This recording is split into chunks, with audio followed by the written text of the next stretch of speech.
Que, que bueno, Alberto, no vamos a perder el tiempo en presentaciones, lo que queremos es Mm. escucharte.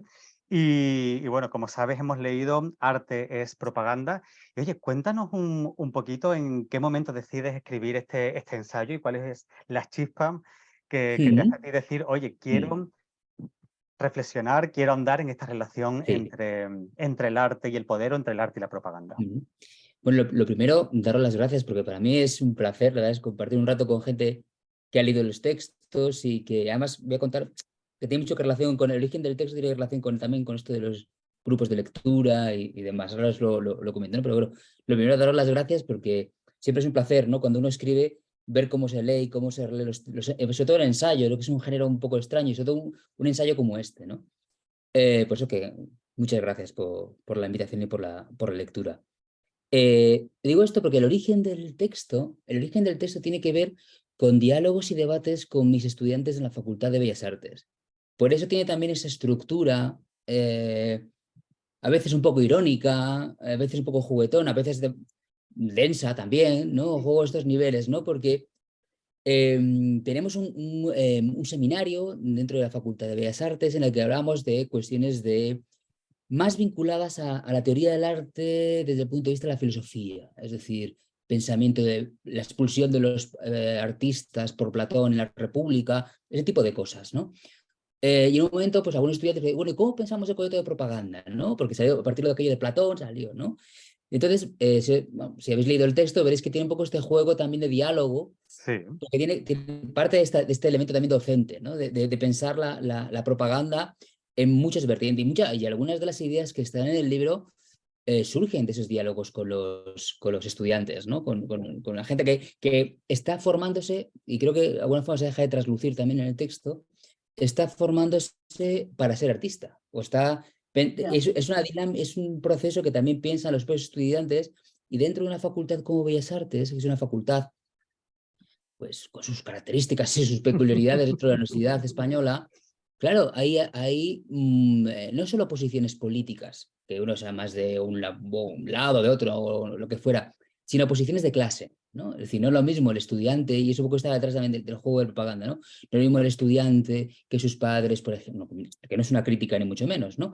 Pero, por ejemplo, que sus padres tienen cultura, educación, que son directores de museos o son historiadores del arte, o aquellos que son artistas, pero su familia, su madre es cajera de supermercado, ¿no? Y ese debate surgió, ¿no? De cómo llego a ser artista y cómo me condiciona el lugar desde el que parto, ¿no? Y cómo puedo usar el arte como propaganda, en qué sentido la propaganda. De ahí viene un poco la chispa, ¿no? Que decías tú, del origen del texto, del diálogo con estudiantes, ¿no? Ujú. Y bueno, entendemos, porque es verdad que lo hemos comentado durante estas 3 semanas que te hemos leído, que el camino te ha resultado apasionante, ¿no? Porque hablas bueno, con una pasión, parece que el primero que te lo estás pasando estupendamente eres tú, y además que vas lanzando esa pregunta, ¿no? De cómo resignificamos la palabra propaganda. Y bueno, aprovechamos pues para lanzarte la pregunta en directo. Alberto, ¿cómo lo hacemos, no? ¿Qué papel tenemos los artistas? Y no solo como artistas, sino como sociedad. ¿Cómo le quitamos Claro. esa pátina a la palabra propaganda o al concepto propaganda? Este es digamos, el quid de la cuestión, ¿no? Porque claro, la palabra propaganda sobre todo tiene ese acervo, ese. Porque yo hablando con los estudiantes, hablando con la gente, no logramos señalar exactamente cuál es el problema. O sea, hay un problema con la propaganda, ¿no? Y es puede hacer una palabra tóxica, ¿no? Es como, Sí. y la propaganda ahí. Pero al mismo tiempo, claro, si indagamos, y un poco lo que vamos a hacer en el libro, si reflexionamos, vamos un poco a la genealogía, hacemos un poco de arqueología, nos damos cuenta de procesos distintos, ¿no? Claro, la palabra propaganda tiene un momento clave y fundamental, y es cuando es la palabra clave en la Primera Guerra Mundial para alistar, ¿no? Y a Mm. partir de ahí se convierte en una especie de gran contaminador de la democracia, gran contaminador de determinadas visiones de la realidad, ¿no? Pero claro, al mismo tiempo,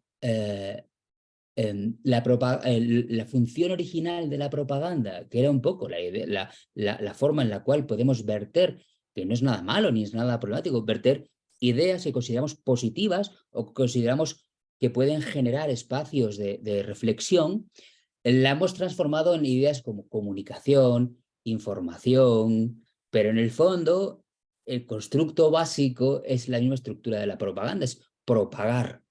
¿no? Y en el texto cuento un poquitín que el origen, además, que el origen de la palabra propaganda es un origen religioso. Sí, y La propaganda, mercantil.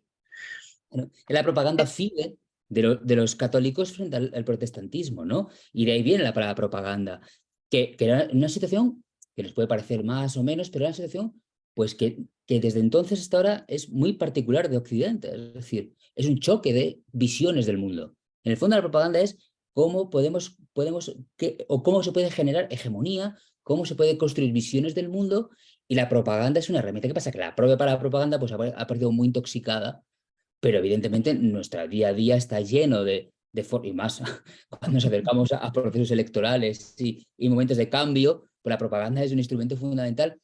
Pero fijaos, la propaganda hoy en día tiene un elemento muy interesante, y es que en lugar de que en otros siglos, otros momentos de la historia, la propaganda era una forma de introducir ideas y variaciones del mundo, la propaganda ahora, si nos fijamos bien, es esencialmente asentar lo que ya sientes. Es decir, la propaganda como la ideología ya no sirve para aportar información, sino para reforzar donde tú ya estás, ¿no? Bueno, Y esa es la propaganda peligrosa, en la que te impide ver otras opciones, ¿no?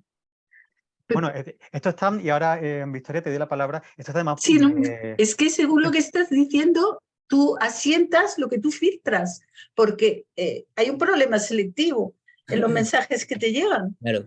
Entonces, en esa línea que tú estás marcando, pues ahí es que simplemente te reafirmas. Claro, claro, yo creo que el problema de la propaganda, podemos tener otros conceptos, demagogia, lo que queráis.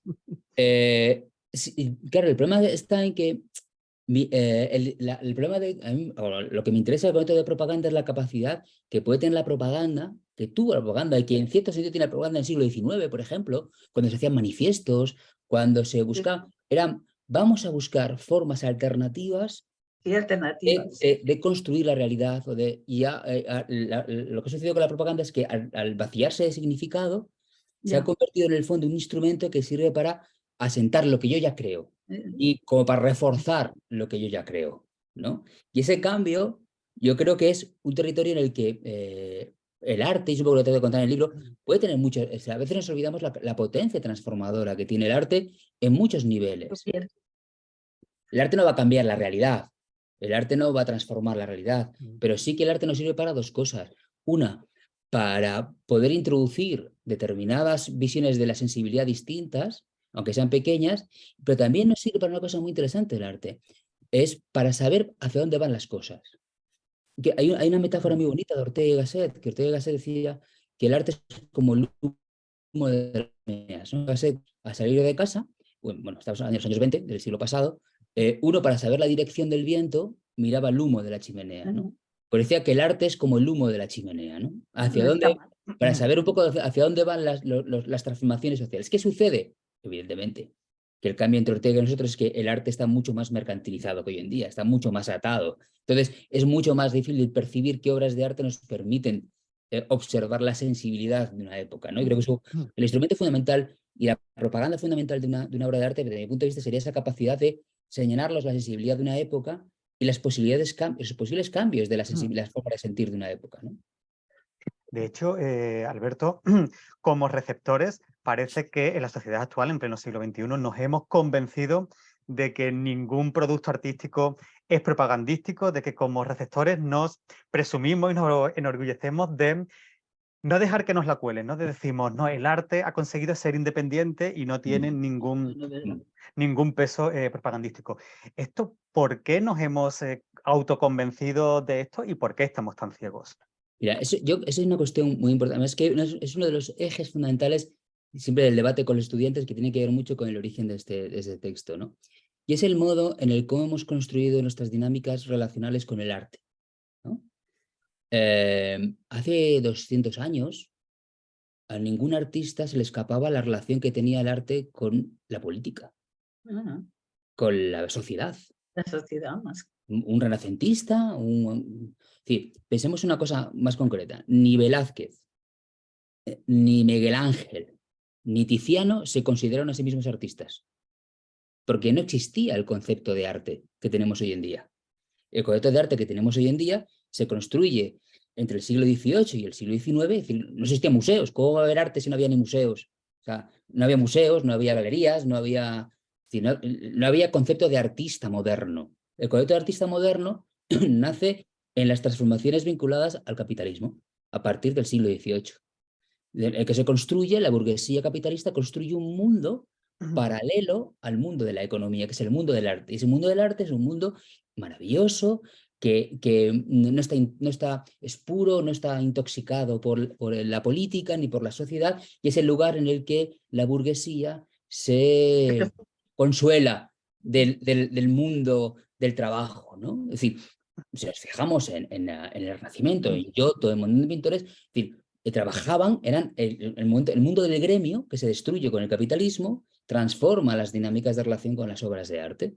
Y entonces el arte adquiere un nuevo lugar, que es el arte de esa pureza, ¿no? De ese elemento ajeno, ¿no? Y a partir de ese momento, sobre todo ya en el siglo XX, parece que cada vez que el arte se roza un poquito con la política, es que ya no vale, ¿no? O que ya está... o incluso, peor todavía, si vamos por la calle y vemos una exposición que se llama Arte y Compromiso, enseguida pensamos que es una exposición de izquierdas. Sí. ¿No?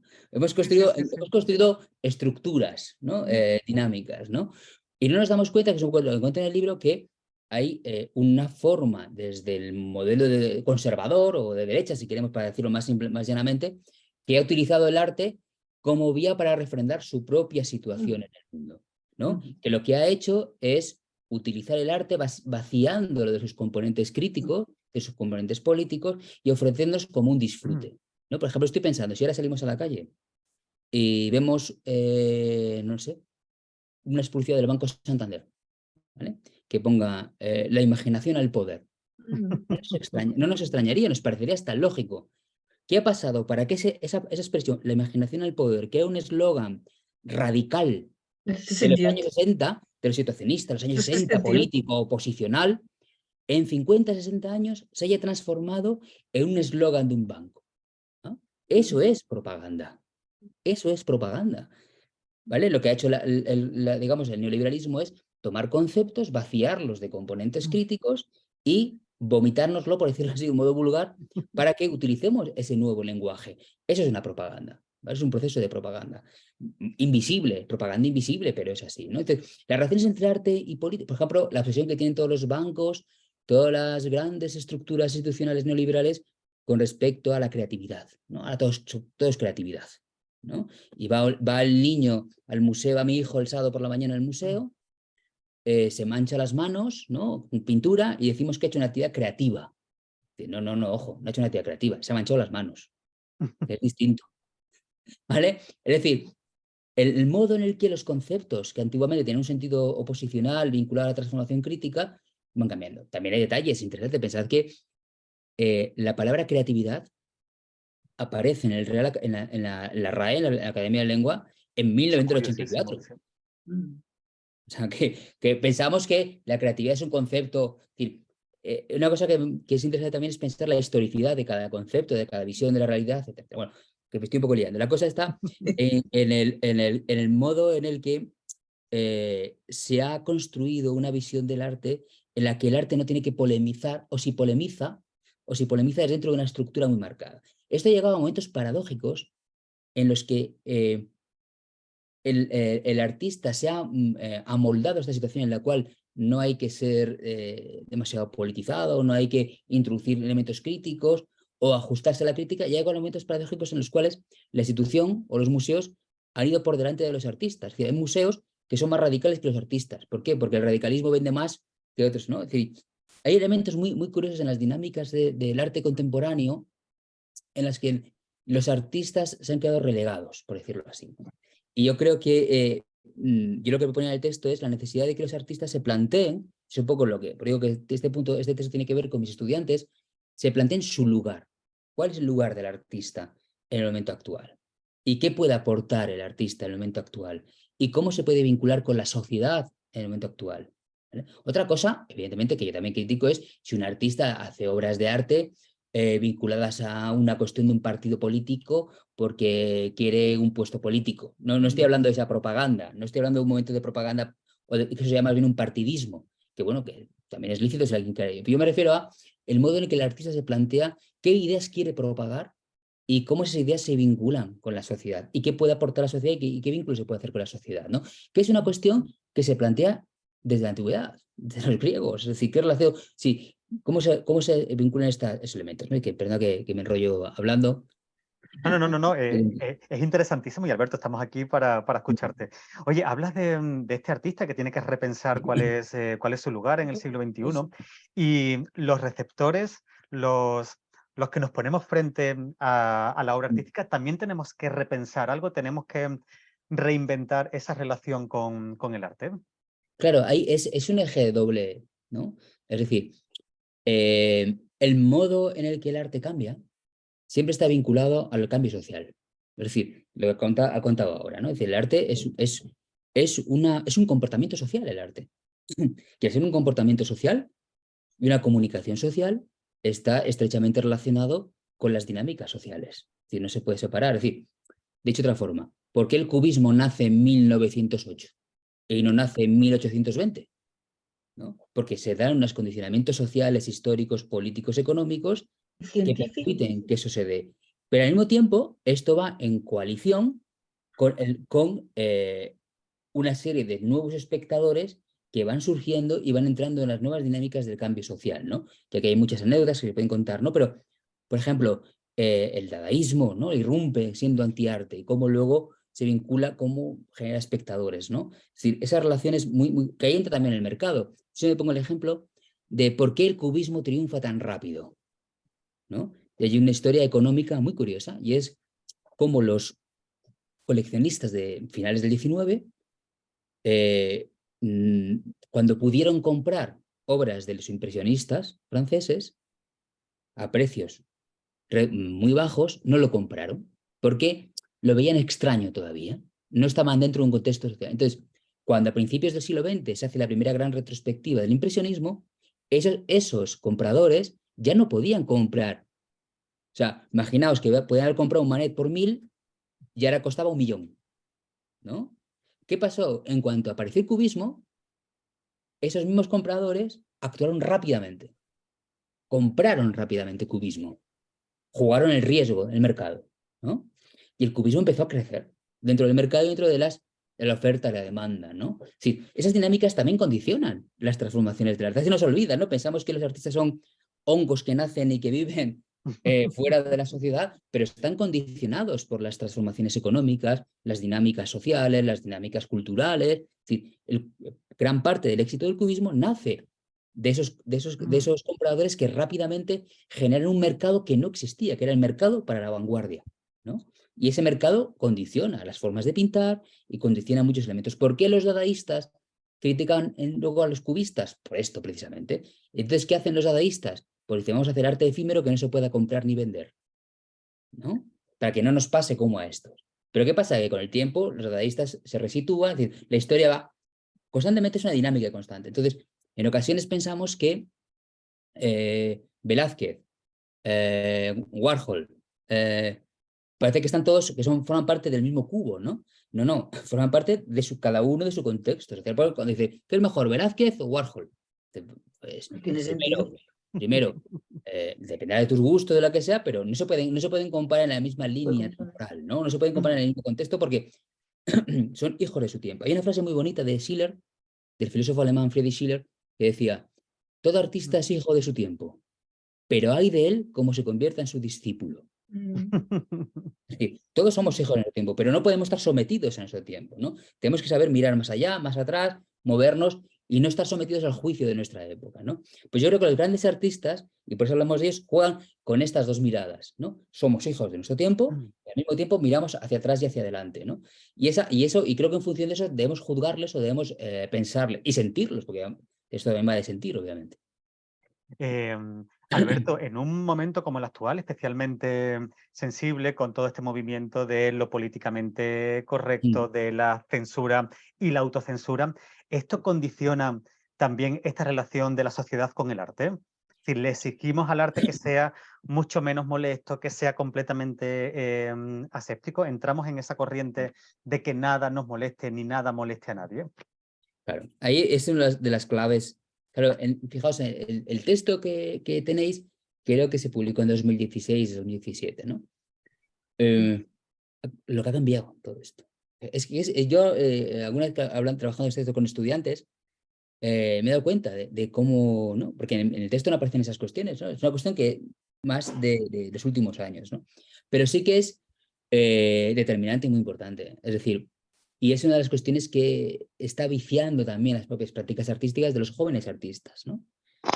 Porque hay una cosa que yo menciono en el libro y creo que es por lo menos interesante, y es el modo en el que se confecciona el campo artístico, ¿no? ¿Qué quiero decir con esto? ¿Cómo se ve el campo artístico? Es decir, uno, por ejemplo, cuando quiere ser abogado, perdón que hay un rodeo, ¿vale? Sí, no. Uno cuando quiere ser abogado o quiere ser médico, ¿qué hace? Estudia Derecho o estudia Medicina, ¿vale? Y entonces, tanto la medicina como la abogacía tienen unos códigos muy claros, ¿no? Es decir, tengo que estudiar Derecho, hacer tal. Luego ya hay otros factores, que si mi padre es abogado, pues lo va a tener más fácil que si mi padre es camionero, ¿vale? Porque hay un capital social y cultural que me refrenda. ¿Qué sucede para los artistas? ¿Es necesario estudiar Bellas Artes para ser artista? No. El arte es un campo muy poco codificado. Un artista joven, cuando es artista, no sabe qué tiene que hacer, ni con quién tiene que hablar, ni si tiene que estudiar Bellas Artes o estudiar lo que sea. Es decir, no sabe por dónde dirigirse, no sabe por dónde moverse. Entonces, el campo artístico del arte, el campo artístico está confeccionado por galeristas, directores de museos, críticos de arte. Un joven artista no sabe cómo moverse. ¿Qué sucede? Que quiere vivir también de esto, ¿vale? Quiere vivir del arte. Y fijaos que el arte es una institución precapitalista dentro del capitalismo, ¿vale? Y entonces, claro, tú quieres vender una mercancía, pero que no sea mercancía. Y ahí tienes un problema enorme, brutal, porque fijaos, una expresión muy típica. El arte no es una mercancía más. Cuando dices eso, dices dos cosas. Una, que es una mercancía, pero que, a diferencia de otras, tiene algo que no sabes muy bien qué es, ¿no? Si os fijáis, uno va a Arco, a IFEMA, fijaos, ¿dónde se hace Arco? En IFEMA. Eso para empezar, ¿no? Y al mismo tiempo, antiguamente, al mismo tiempo que Arco, estaba la feria de piscinas y de aire acondicionado, ¿vale? En el mismo pasillo, ¿vale? Tú ibas a la feria de aire acondicionado o de piscinas y entrabas, la entrada era gratuita, y entrabas y la gente era majísima, fantástica, y salías con mecheros, camisetas, bolígrafos, llaveros, de todo salías de allí, ¿vale? En la misma calle, tú entrabas en Arco, y ya va a entrar eran 40 euros de entrada, ¿vale? Entras, no ves ni un precio, no ves ni un precio, ves gente un poco rara además, no ves ni un precio, y encima hay una zona VIP, que eso no lo hay en la feria de piscinas, ¿vale? Ese es el precio del complejo. Queremos que sea mercancía y que no sea mercancía. ¿Por qué? Porque, claro, es una realidad muy compleja la del arte, en ese sentido, ¿no? Porque hay un elemento que es capital en el capitalismo y es nadie te ha pedido que lo hagas. Por lo tanto, si nadie te ha pedido que lo hagas, no puedes pedir que te paguen. Claro. Entonces, el artista joven se encuentra en esa tesitura. Joven y no tan joven. ¿Qué sucede? Que en ocasiones lo que hacen es rendirse, no en un sentido negativo del término, sino rendirse, bueno, mira, pues lo que tengo que es ajustarme a esta realidad y si me piden que no hable de ese tema o que no hable de este otro, pues yo de alguna forma cedo ante eso, ¿no? Entonces, que es una situación, puedo compartirla o no, pero es legítima. Hay gente que prefiere hacer eso, ¿no? Yo en el libro hablo también de otros casos, artistas como Hans Hacke, que está en el libro, y otros artistas que son unos cuantos que dicen, mira, yo soy artista, pero no quiero vender obra. Vivo de un trabajo que tengo aparte y así mi trabajo no se ve condicionado. son dos posturas muy diferentes, pero que tienen que ver con la autocensura, la visión de la realidad, la cultura política, es decir, muchos factores distintos, ¿no? Es decir, y en esto hay artistas que juegan pues, de diferentes formas con este contexto social y político, ¿no? Y esta cuestión de la autocensura, de lo políticamente correcto, está muy presente dentro del campo artístico, mucho más de lo que pensamos. Y a mí en ocasiones me parece un problema en la medida en la que veo artistas, sobre todo cuando me rodeo con artistas jóvenes, que lo sufren, ¿no? Que sufren esta situación, ¿no? Y claro, es muy complicado, porque claro, en ocasiones yo me puedo venir arriba con un discurso mega político y claro, y dicen, vale, tío, pero tú eres profesor de universidad. Yo que estoy aquí buscándome para pagar la habitación, pues tengo que hacer lo que tengo que hacer. Y es cierto. Es decir, es una cuestión que no es sencilla de resolver. Por eso, porque en el fondo, el arte sigue siendo o sigue teniendo ese atisbo precapitalista que viene de los gremios de artistas. Queremos ser el gremio de artistas, ¿vale? Pero en el fondo queremos también ser mercancía. Y esa dualidad, al artista hay artistas que no tienen ningún problema, ¿eh? Es decir, yo soy mercancía y me vendo como mercancía. No tengo problema. Y me parece lícito. O sea, si tú te aceptas esa posición, el problema es cuando quieres ser mercancía y no serla al mismo tiempo. Esa paradoja siempre acaba soltando por los aires como problema. Alberto, parece que estamos un poquito como acostumbrados a que un artista tiene el privilegio o se siente con el privilegio de hablar de política o de usar la propaganda cuando ya ha llegado a un nivel, ¿no? Cuando ya Sí, sí. hablamos ya del salario, hablamos ya de tener las necesidades cubiertas, hablamos ya de tener un nivel que Sí, dice, sí. y ahora me puedo permitir criticar tales Total. políticas del Sí. gobierno, criticar. Lo que sea, sí. Al final, esto de hablar de política o esto de hacer propaganda también es un privilegio de unos pocos, ¿no? De esos pocos que, según ellos, pueden permitírselo. ¿Qué Claro. piensas? Es el problema, es el problema que estamos hablando, ¿no? ¿Cómo enfrentarse? ¿No? Hay artistas como Hans Hake que tienen esta visión y los artistas, ¿no? Pero a mí siempre me gusta, y eso es un ejemplo que me gusta, me parece particularmente interesante, y es que tendemos a reducir lo político, ¿vale? Al contenido de las obras. Y es obvio, o sea, es obvio que hay contenidos políticos que tienen que ver con lo político, pero a veces se nos olvida que lo político no es solo el contenido de la obra, ¿vale? Me pongo un ejemplo. Hay un filósofo que se llama Jacques Rancière, filósofo francés, que tiene un libro que se llama La noche de los proletarios, ¿no? Y en ese libro cuenta algo que a mí sí me gusta el ejemplo porque me parece fascinante. En ese libro cuenta Rancière que durante el siglo XIX los trabajadores de las fábricas en Francia, por las noches, después de 16 horas, imaginad, 16 horas de trabajos infrahumanos, terribles, situaciones terribles de la revolución industrial, dedicaba las noches a escribir poemas, ¿vale? Y a imprimirlos en pequeños periódicos. ¿Y de qué iban esos poemas? Esos poemas iban de la primavera, de los pajaritos, ¿vale? De historias clásicas. Y entonces llegaban los poetas politizados, ¿no? Llegaba Rimbaud, llegaba Baudelaire y le decían, hombre, tienes que escribir poemas diciendo lo malos que somos los jefes, ¿no? El desastre de la fábrica, ¿no? Y decían los trabajadores muy inteligentemente, es que cuando escribo poesía no soy un trabajador. Me desidentifico del rol que la sociedad me asigna por ser trabajador, ¿no? Y esto es muy interesante en la medida de lo que nos está contando es que el arte, la práctica artística, es emancipadora en sí misma, no por el contenido. Alguien que después de un trabajo de mierda, perdón por la expresión, llega a casa y se pone a leer unos poemas de Luis Cernuda, por un ejemplo, está haciendo un acto político. ¿En qué sentido? En el sentido del que está haciendo algo que no le toca en el reparto de lo sensible, por decirlo así, en el reparto social, ¿no? Es decir, no le toca escuchar a Mahler, ni le toca ir a un concierto de cámara, de tal, sino le tocaría pues cualquier otra cosa, ¿no? Entonces, cuando uno rompe la estructura social de lo que le toca sentir por su clase social, cuando rompe el rol de lo establecido, cuando el poder, por decirlo así, o las dinámicas del poder no son capaces de etiquetarlo, ¿no? Que rompe esa fractura, eso es un acto político, no el contenido de la obra, sino el acto, ¿no? hay más ejemplos. Por ejemplo, el ejemplo de la poeta feminista Adrienne Rich. Adrienne Rich, en una entrevista le preguntaban que, a diferencia de los poetas varones, que todos los poetas varones tienen poemas dedicados a sus hijos, ¿vale? ¿Por qué ella no tenía ningún poema dedicado a sus hijos? Y ella decía, porque cuando escribo poesía no soy madre. ¿Vale? Es decir, soy capaz, salgo del rol que se me asigna socialmente, ¿no?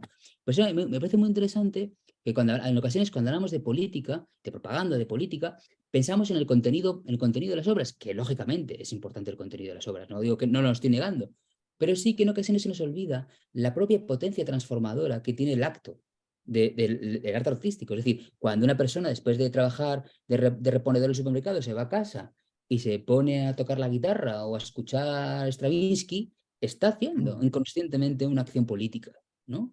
Y creo que esa idea de Rancière me parece muy, muy interesante, ¿no? Alberto, en este libro que hemos leído hay varios ejemplos Sí. bueno, de momentos artísticos en los que uno apuesta por la propaganda. Están And the Babies y Sí. esas 97 trabajadoras domésticas. Domésticas, sí. ¿Cuál ha sido el ejemplo o la escena que a ti más te ha conmovido o con la que sientes una especial cercanía? Bueno, son varias. Yo creo que a mí la historia del bombardeo y los bebés me parece un momento en la historia del arte que ha pasado muy desapercibido y que a veces se nos olvida, ¿no? Y creo que es muy interesante el modo en el que estos artistas, en el caso de Hans Haacke, juegan, ¿no? A cuestionar el orden, ¿no? Eh, y en ocasiones se nos olvida porque pensamos que este tipo de arte carece de sensibilidad y demás, pero en el fondo nos está poniendo un espejo social muy duro y muy fuerte, ¿no? Es decir, el momento en el que el arte pierde un poco el amarre con la sociedad, ¿no? Y por eso esa acción frente al Guernica, con los niños muertos delante, preguntando a Estados Unidos, oye, ¿y los bebés? Sí, sí, los bebés, también matamos a los bebés, ¿por qué? Porque teníamos que hacerlo, ¿no? Porque la entrevista no está puesta entera ahí en el libro, pero la entrevista es durísima, porque es un militar americano defendiendo éticamente el asesinato de los niños, ¿no? Diciendo, bueno, es que yo es mi trabajo, éticamente tenía que hacerlo, porque eran los niños o mi país, ¿no? Esas visiones tremendas en las que eso no se ve como propaganda, ¿no? Se ve como pues, el cumplimiento del deber, ¿no? Una especie de banalidad del mal, ¿no? Y me parece muy interesante porque las obras de Haacke tienen que ver con un poco lo que he contado antes, ¿no? Lo importante de Haacke, de las obras de Haacke, no es tanto el contenido de las obras, sino el modo en el que visibiliza las estructuras del poder, ¿no? Cuando Haacke, por ejemplo, desvela las obras de Haacke, que lo cuento un poco en el libro, ¿no? Las obras de Haacke se trata de descubrir de dónde viene el dinero del mundo del arte, ¿no? Y cómo el dinero del mundo del arte siempre está intoxicado por dinámicas trágicas, como el hecho de, por ejemplo, el hecho del origen nazi del chocolate Lindt, por ejemplo, ¿no? O cuando desvela ¿cómo se dice? El origen ilegal del dinero del Partido Republicano. Es decir, busca las formas de visitar. Y eso me parece muy, muy, muy interesante porque lo que hace es hacer arte que no parece arte, ¿no? Y ese juego me parece muy interesante para señalar caminos, ¿no? Alberto, he leído en una entrevista que hablando con un periodista de un diario de tirada nacional, Sí, cuando hablas de Botín y de la Fundación sí, Botín, sí, y al final la entrevista termina por no publicarse. sí. Esto, Eso, esto es así. sí, sí, esto pasó en 2019 cuando publiqué un libro que se llama Alta Cultura Descafeinada, que es un Sí. poco, Alta Cultura Descafeinada es una extensión de esto, ¿no? Digamos que Artes Propaganda está muy pensado, digamos, para mis estudiantes o para estudiantes, o diálogo con los estudiantes, y Alta Cultura Descafeinada tiene un sentido más académico, ¿no? Entonces aquello fue una entrevista que me citaron, este periódico me citó en un hotel en Madrid. Se hizo la entrevista, hicieron las fotos y demás.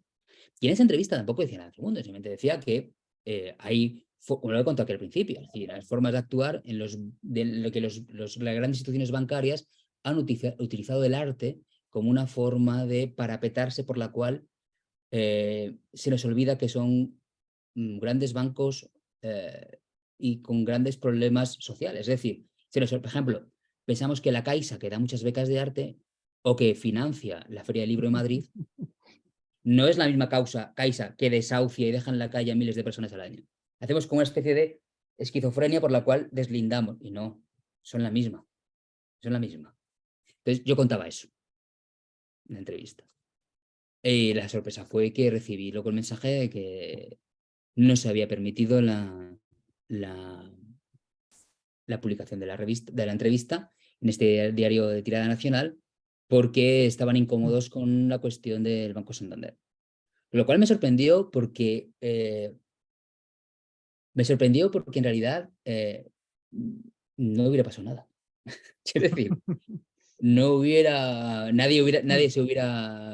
que hubiera habido una llamada el día siguiente desde el Banco Santander a este periódico, le hubieran dicho, oye, ¿por qué publicáis esto?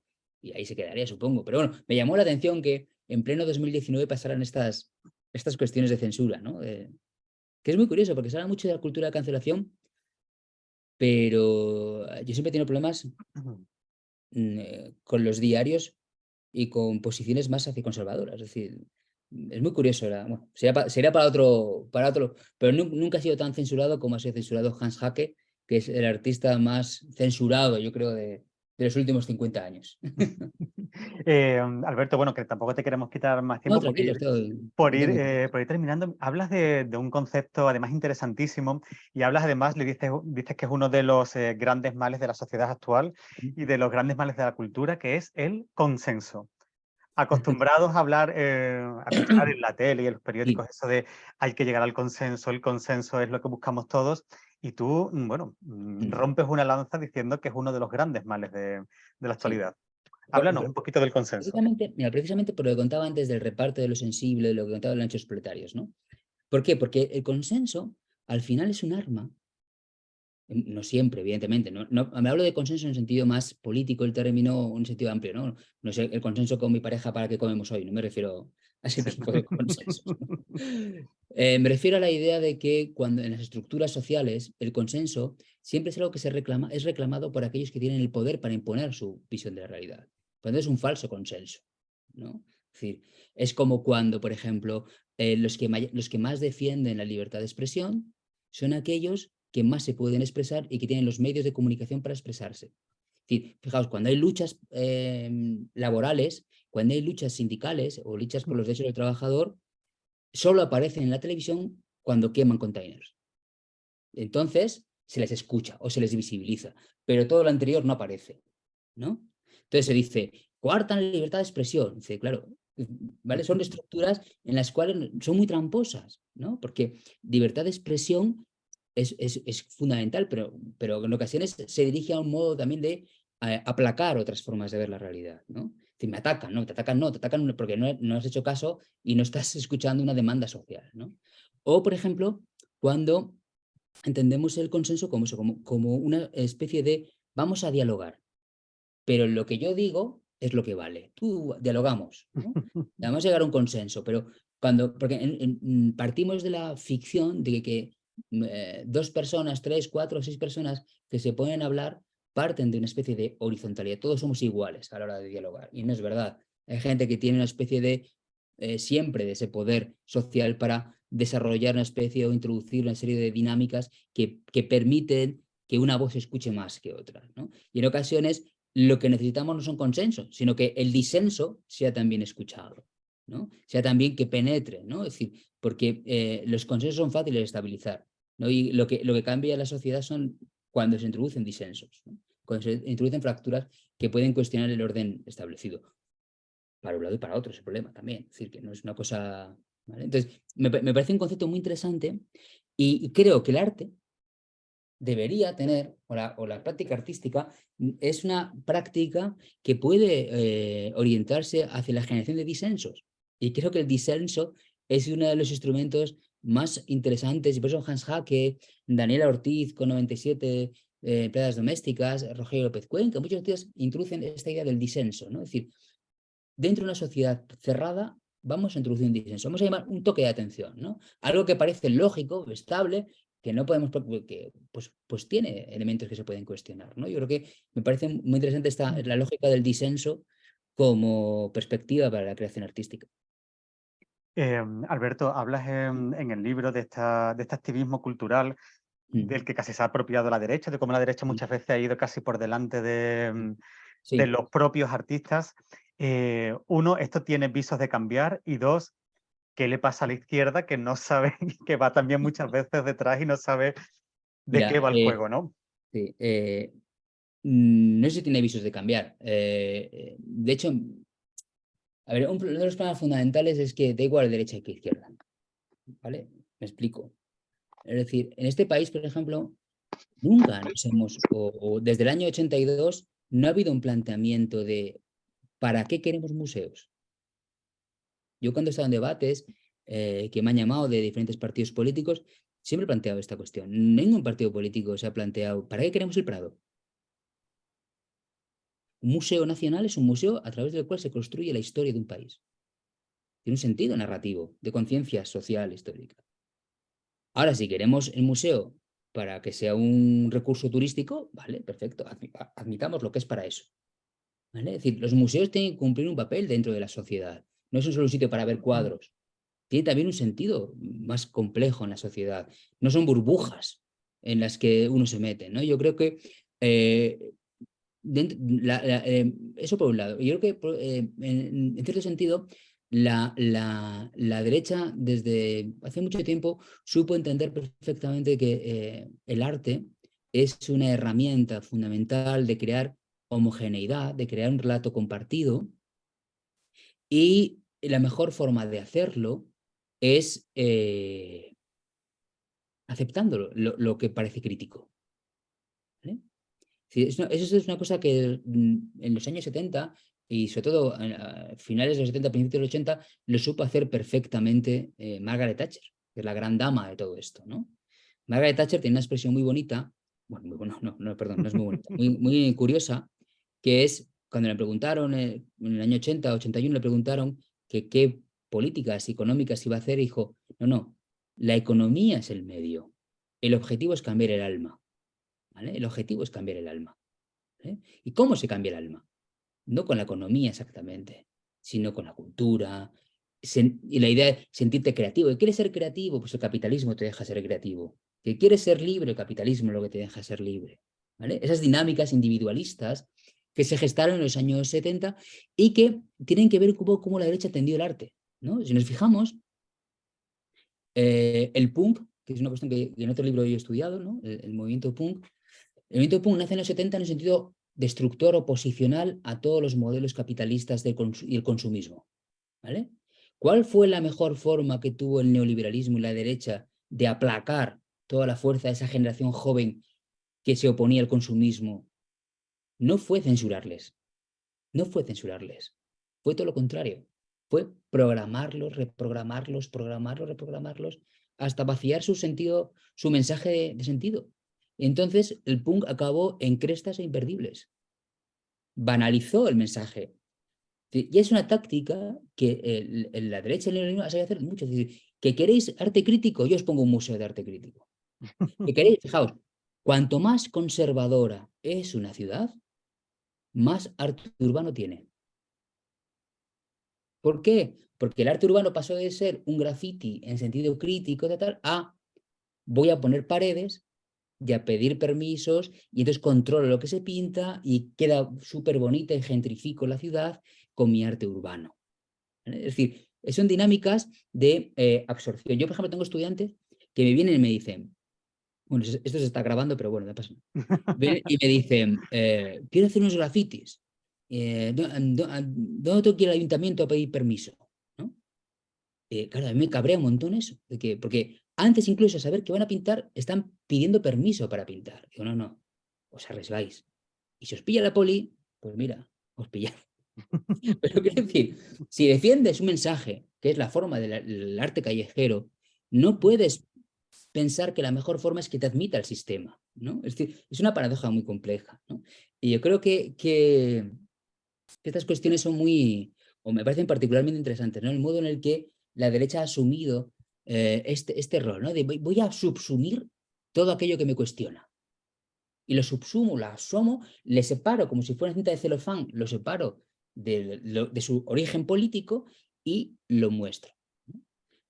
¿Qué pasa? Que también estamos en un momento ahora en el que estamos la sociedad con los sentimientos a flor de piel, ¿no? Y yo no sé si ahora, de aquí a unos años, esto puede ir por otro camino, ¿no? Porque sí que hay mucho retorno de arte político y demás. ¿Qué pasa? Que muchos movimientos de izquierda han obviado el arte o han dado por hecho que el arte es de izquierda, ¿no? Y que los artistas son de izquierda. Y que en realidad, bueno, pues el arte está ahí, ¿no? Y no se han dado cuenta de la importancia que tiene el arte a la hora de gestionar, sobre todo, prácticas cotidianas y expectativas. El arte es una forma de gestión de expectativas también. Y escucho canciones, leo libros, es decir, gestiono también mi forma de ver la realidad, ¿no? Y creo que es un territorio que a veces la izquierda lo ha obviado, ¿no? Y no se ha planteado problemas de base, ¿no? De hacia dónde orientar. También es cierto que sería un problema, ¿eh? Es decir, yo creo que ningún partido se ha planteado, por ejemplo, qué hacer con el Museo del Prado, porque yo creo que el mínimo movimiento que alguien plantease de cambio de modelo del Museo del Prado generaría un debate colosal, ¿no? Pero yo, por ejemplo, pienso en la Pinacoteca de Milán, ¿no? En la que la Facultad de Bellas Artes está en el museo. Cumple una misión educativa, ¿no? Y está inserta en la sociedad, ¿no? No es una especie el Museo del Prado se convierte en una especie de nave espacial para turistas en la que hay hordas de turistas y ahí van recorriendo, y entonces es una especie de ítem que hay que rellenar tanto como turista, pero también como gestor de la ciudad, ¿no? Es decir, ¿cuántos vienen al Museo del Prado? Tantos cientos de miles. Bueno, eso es fantástico y tal. ¿Pero para qué? O sea, ¿cuál es el objetivo de tener el Museo del Prado, no? Porque son cuestiones, como ves, muy, muy complejas que si me das cuerda yo me vengo arriba y lo callo. Así que Alberto, ¿a ti te preocupa ese acercamiento de la inteligencia artificial al arte? Esto que dicen que quizás el premio Nobel de dentro de 20 años lo gane ChatGPT o que ya las máquinas estén pintando, estén escribiendo, estén componiendo. ¿Cómo ves mira, yo como soy muy lector de este ciencia ficción, matrimonio? yo como soy muy lector de ciencia ficción, ya esto lo venía viendo desde hace años, en las novelas, ¿no? En las novelas de ciencia ficción, es un tema típico de J.G. Ballard y de muchos novelistas de ciencia ficción, ¿no? Yo lo veo, a ver, es una cuestión que tiene que ver con las propias transformaciones sociales y con lo que le pedimos al arte, ¿no? Es decir, si una obra de arte hecha por inteligencia artificial es capaz de conmovernos, pues bienvenida sea. Es decir, no. Otra cosa es que empecemos a sustituir determinados relatos, determinadas formas de realidad. Es decir, por ejemplo, cuando Duchamp puso el urinario en el museo, se pensaba, se acabó el arte, porque si ahora la gente va a poner cosas, ya no va a haber más arte, ¿no? Es decir, bueno, pues tampoco ha sido así. O cuando siempre que se avecina una especie de transformación tecnológica, pensamos que el mundo va a cambiar completamente, ¿no? Recuerdo hace años que iba a llegar el ebook y entonces los libros iban a desaparecer de la faz de la tierra y todos íbamos a tener, solo íbamos a leer tal. Y siempre que llegan, vale, este cambio tecnológico asusta en la medida en que no lo podemos controlar por completo. No es lo mismo que el libro electrónico. No podemos y no sabemos hacia dónde puede derivarnos. Pero yo creo que hay elementos de esperanza en la medida en la que yo estoy convencido de que el arte es un producto humano, ¿vale? Y que es tanto la producción como la recepción siempre pueda o debe haber espacio para los ámbitos de las emociones, las sensaciones, la creatividad, en el sentido de que dudo, bueno, estamos en 2023, igual en el 2458, si existe el mundo, será otra cosa, pero yo creo que en los próximos años no vamos a llegar a ver la inteligencia artificial como una herramienta que supla o que sea capaz de suplir las capacidades creativas humanas. Y creo que, de hecho, podría incluso ser una especie de aliado para la parte creativa. Es decir, no lo veo tanto, yo también peco de optimista, así luego me llevo las que me llevo, pero creo que, de un modo, por ejemplo, cuando llegó la fotografía se pensó que la pintura, es decir, creo que hay espacios de convivencia, que debería haber territorios de convivencia entre el desarrollo de la inteligencia artificial y la práctica artística. Y Alberto, para terminar, hablábamos antes de la creatividad, de este concepto casi al servicio del poder y de lo Sí. establecido. Oye, y nos preguntábamos en el club de lectura, ¿qué podemos hacer para ejercer la creatividad sin estar sujeto a, bueno, a este dominio? Claro. Esa es el concepto de creatividad a mí siempre me ha parecido fascinante, porque es un concepto, porque claro, su origen es religioso, es decir, hace referencia a la creatividad, a la creación, al elemento creativo de Dios, ¿no? Es muy curioso esta visión, ¿no? Y pensamos que también que es un concepto que tiene muchas vertientes y muchas aristas, porque es un concepto que a finales del siglo XIX es cuando por primera vez se utiliza muy colateralmente para hablar de Shakespeare, un autor, pero fundamentalmente, tal y como lo conocemos, el concepto de creatividad tiene su punto de partida en la psicología de las organizaciones, es decir, en la publicidad. En Estados Unidos en los años 50, ¿vale? Seguro habéis visto la serie Mad Men y demás, ¿no? Tiene que ver con el ámbito de la publicidad de los años 50 y el concepto de creatividad también se vincula en oposición, también lo cuento en el libro, a los modelos del realismo socialista soviético. Es decir, se cuenta que el presidente de Estados Unidos no le gustaba nada el arte abstracto, lo odiaba, pero consideraba que propagandísticamente el arte abstracto mostraba una creatividad que se oponía al modelo firme, cerrado, dogmático del realismo socialista soviético, ¿no? Entonces yo creo que la creatividad tiene, como digo, tiene muchas aristas, ¿no? ¿Qué pasa? Que la creatividad desde los años 80, con la introducción de la inteligencia emocional y otros elementos más, se ha convertido en un recurso de las dinámicas empresariales. Es decir, yo siempre pongo el ejemplo de que aparece más veces la palabra creatividad en la ley de emprendedores que en el régimen la ley que rige las facultades de Bellas Artes. La creatividad aparece más en la ley de emprendedores. ¿Por qué? Porque se ha convertido en ese recurso domesticable por el cual la creatividad consiste en voy a buscar formas de ser más competitivo, ¿vale? Es una especie de competitividad, ¿no? Claro, ¿cómo podemos pensar la creatividad de otro modo? Ahí está. Hay un debate muy bonito en los años 70 en la que un antipsiquiatra que se llamaba R. Delaine, del movimiento de antipsiquiatría, decía que, claro, la creatividad es una energía muy peligrosa, muy peligrosa. Él decía, si a un niño desde pequeño, es decir, los niños son creativos por naturaleza, pero la cuestión es, ¿qué creemos que creen? ¿Vale? ¿Qué queremos que creen? Dice, si a un niño desde pequeño se le enseña a cuestionar los dogmas de no sé qué, dice la monogamia, los mandamientos, se enseña, es decir, tendríamos un niño tan creativo que no sabríamos qué hacer con él. Lo que decía un psiquiatra, lo decía. Es decir, la creatividad es algo peligroso porque consiste en cómo cuestionar, ¿vale?, las estructuras que la sociedad considera como elementos firmes de su constitución. Ojo, o sea, y que es una herramienta peligrosa, ¿vale? Es lo mismo que la imaginación. Pensamos que la imaginación tener mucha imaginación es bueno.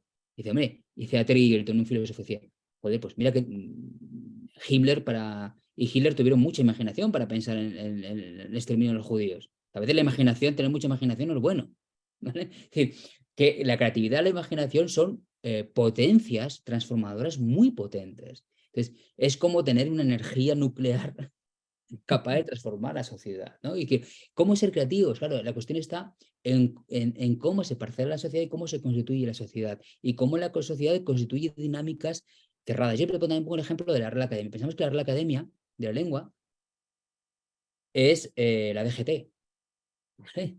Y que impone una norma que hay que cumplir, ¿no?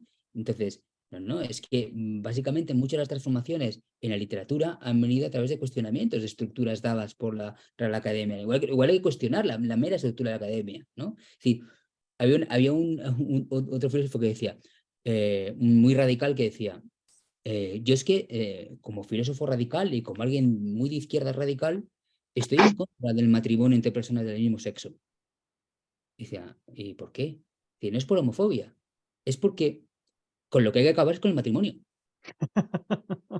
no amoldarse a las estructuras del matrimonio. ¿Me explico?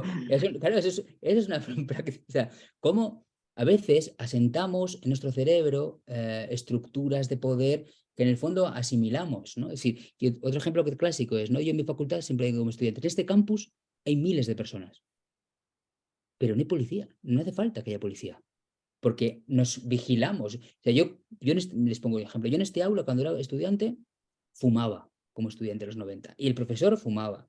Y yo iba al médico de cabecera, y seguro que lo recuerda, y mi médico de cabecera estaba fumando en la consulta. Hoy en día eso nos parece absolutamente loco, inviable, imposible. ¿Por qué? Porque la sociedad ha ido modulando y transformándose, ¿no? y variando, ¿no? Yo creo que la creatividad, que esto no tenga mucho que ver, ¿no? Pero que la creatividad es una herramienta fundamental para la transformación de la sociedad y que de alguna forma es el vehículo a través del cual se pueden cuestionar determinados elementos que parecen cerrados, que parecen estables, que parecen imposibles, ¿no? Y que generan lo que un filósofo que se llama Lucien Goldman decía, la conciencia posible. Y eso es la parte bonita del arte. ¿Cuál es la parte bonita del arte o la parte creativa del arte? Esa capacidad que tiene la obra de arte para indicarnos, la parte creativa, indicarnos qué caminos se pueden construir en la sociedad, cómo podemos cambiar la sociedad, hacia dónde puede dirigirse la sociedad que sigue por un camino, ¿no? Y creo que es una de las partes más interesantes de la propaganda política del arte. Oye, Alberto, te prometí que a las 7 ibas a estar fuera y bueno, las 7 Ah, menos un minuto, tranquilo, así que... no tengo prisa. O sea, que Oye, yo, yo... como veis, yo encantado de dialogar y si me dais cuerda, Bueno, no callo. pero no quiero abusar, te quiero dar las gracias porque sí ha sido un placer leerte, ha sido un placer muchísimo mayor escucharte y bueno, lo que te puedo decir desde aquí que te seguiremos leyendo y te seguiremos la pista. Así que bueno, que aquí tienes tu casa, aquí tienes a muchísimos seguidores, muchísimos lectores fieles y que bueno, que nos encontraremos en cualquier momento y bueno, volverás, ¿vale? El placer es mío, ¿eh? Y contad conmigo cuando queráis, que como veis, yo, si me llamáis, voy, no hay problema. Oye, pues bueno, Encantado de muchísimas gracias dialogar. y además en un momento especialmente difícil que estás ya con los exámenes Sí, de estamos a final de tope curso aquí y todo ya. esto. Entonces, bueno, gracias por el esfuerzo extra, A vosotros, ¿vale? muchas gracias, ¿eh? Oye, un abrazo, Estupendo. un Gracias. abrazo, Alberto. Chao, Hasta ahora, luego, hasta chao. luego. Qué interesante me parece.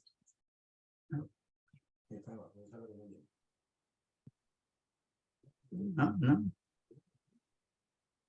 Lidia, Daniel, ¿me escuchas? sí, Vale, vale. Qué interesante me resultó, qué personaje fantástico, sí, ¿no? sí, sí, sí, Y sí. Bueno, qué y qué acercamiento al arte y qué, bueno, y qué ganas de pensar. Yo estoy ahora con ganas de quedarme en silencio sí, y y encajar rebobinar. y Sí, encajar algunas cositas porque, bueno, ha sido un placer. Oye, a los demás, María Jesús, Inma, Javi, Amparo, que bueno, que qué placer, muchísimas gracias por estar ahí siempre y, bueno, nos seguimos viendo con la próxima lectura. ¿Vale? Os recuerdo que el día 28, miércoles también, y también a las 6 de la tarde, tenemos un encuentro con Edurne Portela, ¿vale? Que nos vamos a leer El eco de los disparos y bueno, y ha accedido a reunirse con nosotros. Así que bueno, que apuntadlo en la agenda, ¿vale? Oye, un abrazo fuerte a todos. Nos vemos en la próxima.